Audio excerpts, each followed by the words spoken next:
Olá, eu sou Guaraci Araújo e esse é o 19º episódio do Guia Politicamente Incorreto da Extrema-Direita.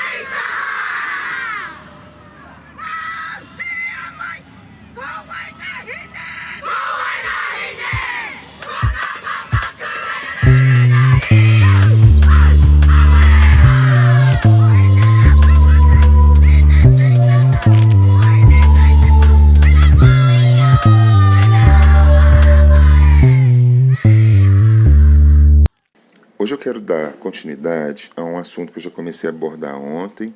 Ontem eu discuti um pouco a possibilidade de que nós estejamos assistindo no Brasil a uma manipulação sendo feita com bolsonaristas que estão indo para as ruas.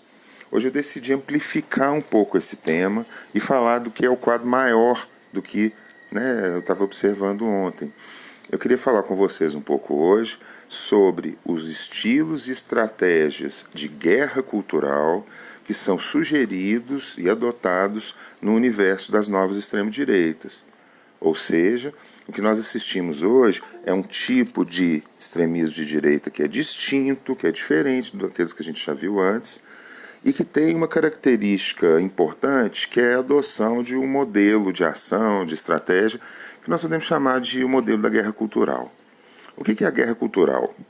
Bom, quando países estão em guerras, existem duas formas básicas a partir das quais eles podem atacar seus inimigos. A primeira dessas formas é a forma tradicional, é usar as armas, usar os soldados e as armas. Mas existe uma segunda forma, e ela é recorrentemente usada também. É o que é chamado de ganhar corações e mentes, entrar na cabeça das pessoas.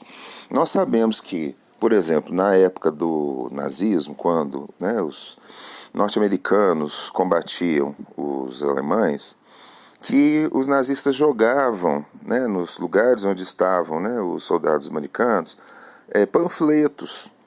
Por exemplo, onde eles sabiam que existiam batalhões que eram compostos basicamente de afro-americanos, eles mandavam jogar panfletos sugerindo que os afro-americanos não tinham por que continuar naquela guerra a serviço de um poder que, quando eles voltassem para o país, ia continuar tratando eles como cidadãos de segunda classe.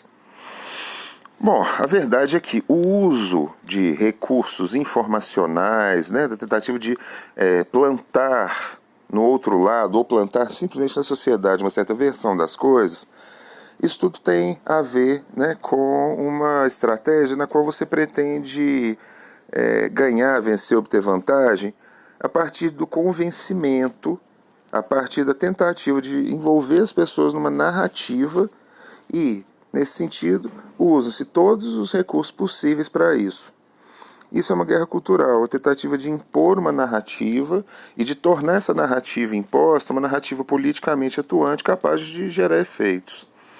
A guerra cultural é muito difícil de ser explicada de uma forma conceitual única. Uma guerra cultural, de fato, envolve várias coisas. Em primeiro lugar, uma guerra cultural envolve um projeto de mobilização de pessoas em torno de uma causa, e essa mobilização pretende afastar-se dos canais habituais. Ela vai ser seguida, ela vai ser adotada de formas menos transparentes. Então, isso é um primeiro aspecto, uma tentativa de gerar mobilização usando recursos que nem sempre são os recursos legítimos, usando eventualmente recursos escusos, como aquele que eu discuti com vocês no último episódio, que é a tentativa de fabricar uma indignação, aspas, espontânea na população. Então, um dos aspectos da guerra cultural é esse, a mobilização, a tentativa de tornar as pessoas que se envolvem, se engajam nessa narrativa que é plantada, mais envolvidas com aquelas ideias e mesmo com os movimentos. Mas existem outras estratégias, outros aspectos da guerra cultural. A guerra cultural também é tipicamente um embate entre visões de mundo e visões a respeito de como a política deve ser e visões a respeito de como as pessoas devem ser. Ora, isso quer dizer então que uma guerra cultural é um certo litígio, um certo confronto entre visões de mundo. Um lado tenta proscrever, desfazer, desmontar, questionar, desconstruir a versão, a narrativa, a percepção de mundo que é manifestada pelo outro lado. Então, como nós vivemos numa era fortemente midiática, uma guerra cultural também é uma espécie de campanha de publicidade negativa que é realizada por certos grupos com interesses determinados sobre outros. Esse é um outro aspecto da guerra cultural. A guerra cultural contemporânea é tipicamente conduzida desse ponto de vista como uma guerra de posições.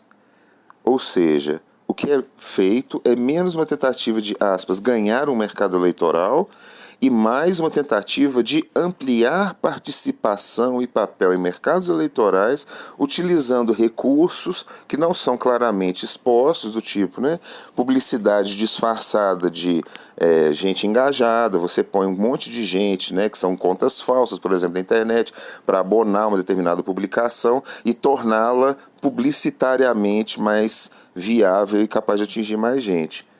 Mas a verdade é que tudo isso aí é uma indignação de proveta.